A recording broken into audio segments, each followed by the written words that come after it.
चंद्रशेखर गांव की राजनीति से शहर तक के सफर में बने सांसद। अपने गांव गड़खौली में लगाया होर्डिंग ने राजनीति में पकड़ी थी रफ्तार। गाजीपुर में किसानों का समर्थन, सीएए के खिलाफ विरोध में गिरफ्तारी के दौरान आए थे चर्चा में। चंद्रशेखर आजाद एक भारतीय वकील, दलित, बहुजन अधिकार कार्यकर्ता और राजनेता हैं। वो एक अम्बेडकरवादी हैं जो भीम आर्मी के सह संस्थापक और राष्ट्रीय अध्यक्ष हैं। फरवरी 2021 में एक पत्रिका ने उन्हें 100 उभरते हुए नेताओं की अपनी वार्षिक सूची में शामिल भी किया था। चंद्रशेखर आजाद का जन्म 3 दिसंबर 1986 को उत्तर प्रदेश के सहारनपुर जिले के छुतमलपुर कस्बे के गोवर्धन दास और कमलेश देवी के यहाँ हुआ था। उनके पिता गोवर्धन दास एक सरकारी स्कूल के सेवानिवृत्त प्रिंसिपल थे।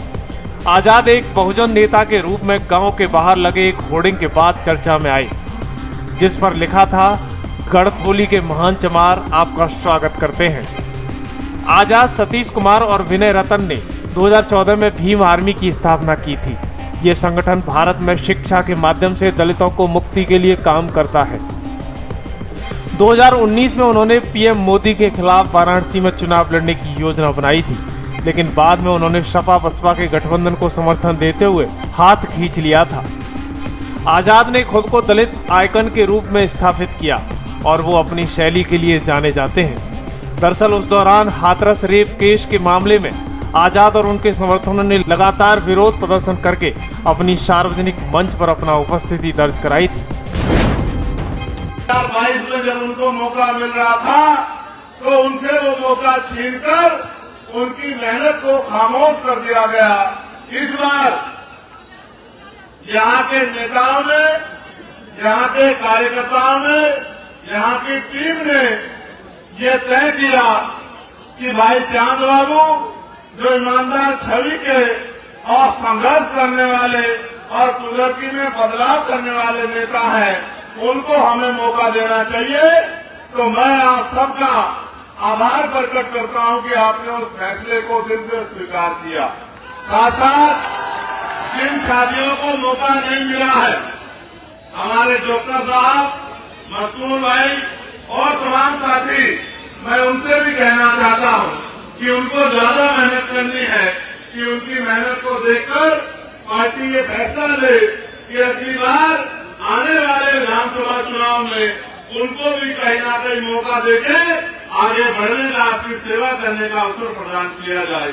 सामान्य साथियों, ये चुनावी सभा है। सबसे पहले तो चुनाव पे हम लोग बात करेंगे कि चुनाव क्यों होते हैं और चुनाव से क्या बदलाव होते हैं। चुनाव क्या बदलाव के लिए होते हैं या चुनाव सिर्फ एक अवसर होता है कि जनता चुनाव में भागीदार बने और फिर अपने घरों में जाकर बैठ जाए। इसके लिए हमें बाबा साहब अम्बेडकर को सुनना और समझना पड़ेगा। बाबा साहब अम्बेडकर ये कहते थे कि political power is the master की, राजनीतिक सत्ता वो चाबी है जो आपकी सारी परेशानियों का हल कर देगी। और उन्होंने ये भी कहा कि अगर राजनीति में भागीदारी नहीं करोगे, राजनीति में हिस्सेदारी नहीं करोगे, तो इसका सबसे बड़ा नुकसान ये होगा कि अयोग्य लोग आपके ऊपर शासन करेंगे। आज जो सरकारें सत्ता में रहती हैं, वो सरकारें न नौजवानों की सुनती हैं, न किसानों की सुनती है, न महिलाओं की सुनती है, न कर्मचारियों की सुनती है, यहाँ तक कि अपनी पार्टी के कार्यकर्ताओं की भी नहीं सुनती है। वो सिर्फ तानाशाही करती है। उत्तर प्रदेश में क्या हाल है आपको देखना समझना पड़ेगा। कोई भर्ती ऐसी नहीं है जिसमें घोटाला ना होता हो, कोई भर्ती ऐसी नहीं है जिसमें आरक्षण के साथ छेड़खानी ना होती हो, कोई भर्ती ऐसी नहीं है जिसमें ईमानदारी से भर्ती प्रक्रिया पूरी करवा के नौजवान लोगों को मौका मिले। सरकार के पास कोई योजना नहीं है कि गांव में रहने वाली महिलाओं को उद्योग धंधे लगा के, कुछ उद्योग लगा के रोजगार देने का काम किया जाए।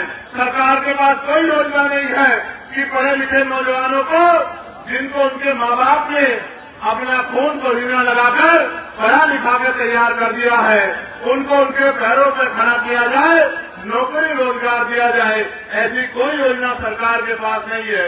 और तो और सरकार के पास तो इतनी इच्छा शक्ति भी नहीं है कि वो ग्रामीण क्षेत्रों में उद्योग धंधे लगवा के यहाँ के पढ़े लिखे नौजवानों को रोजगार देने का काम करे।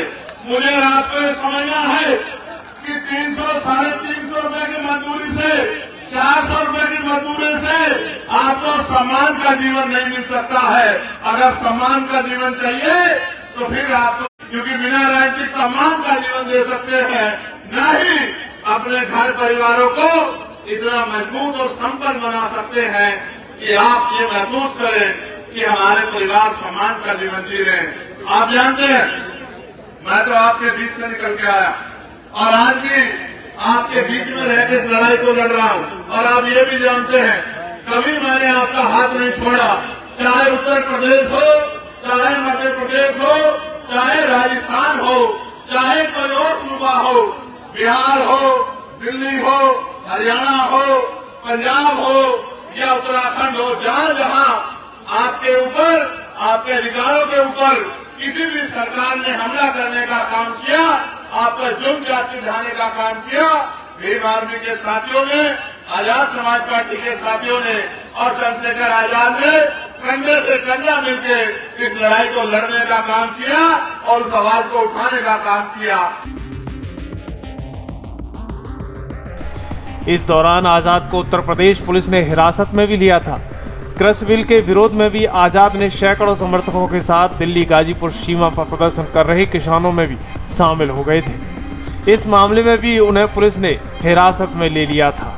चंद्रशेखर आजाद ने चुनावी राजनीति में भाग लेने के लिए 2020 में आजाद समाज पार्टी काशीराम की स्थापना की, जिसने 2020 में बिहार की विधानसभा में चुनाव के लिए अपनी ताल ठोकी थी। उन्होंने सहारनपुर हिंसा की घटना के मामले में उत्तर प्रदेश सरकार ने राष्ट्रीय सुरक्षा अधिनियम के तहत उन्हें गिरफ्तार कर लिया था। दिल्ली में सीएए के खिलाफ विरोध प्रदर्शन के दौरान भी चंद्रशेखर आजाद को गिरफ्तार किया गया था। उपचुनाव में प्रचार के लिए मुजफ्फरनगर पहुंचे चंद्रशेखर आजाद ने बसपा सुप्रीमो मायावती को सम्माननीय बताते हुए उनकी जमकर तारीफ भी की थी। उन्होंने कहा कि अगर कोई कह दे कि मैं सूरज को ढक दूंगा, पत्थर मार दूंगा, तो इससे सूरज का अपमान नहीं होगा। बहन जी हमारे समाज का सूरज है, वो हमारे लिए हमेशा सम्माननीय है। यूपी विधानसभा उपचुनाव को लेकर राजनीतिक दलों ने कमर कस ली है। इसी कड़ी में आजाद समाज पार्टी के मुखिया और नगीना सांसद चंद्रशेखर आजाद मुजफ्फरनगर पहुंचे थे। उन्होंने उस दौरान मीडिया से बातचीत करते हुए बसपा सुप्रीमो मायावती को सम्माननीय बताते हुए उनकी जमकर तारीफ भी की थी। दरअसल हाल ही में एक युवक ने मायावती की फोटो लेकर आपत्तिजनक रील बनाई थी, जिसको लेकर काफी हंगामा हुआ। इसी मामले पर बोलते हुए भीम आर्मी चीफ और चंद्रशेखर आजाद ने कहा कि बहन जी हमारे लिए सम्मानीय है। किसी भी बड़े नेता पर इस तरह की टिप्पणी करने से उनका अपमान नहीं होता। अगर कोई यहाँ बैठे हुए से कह दे कि मैं सूरज को ढक दूंगा, पत्थर मार दूंगा, तो इससे सूरज का अपमान नहीं होगा। बहन जी हमारे समाज का सूरज है। दरअसल उत्तर प्रदेश में 9 विधानसभा सीटों पर 13 नवंबर को वोटिंग होनी है। इसी बीच सारी राजनीतिक पार्टियां मैदान में हैं। समाजवादी पार्टी और भाजपा पूरे जद्दोजहद के साथ चुनाव लड़ रही हैं।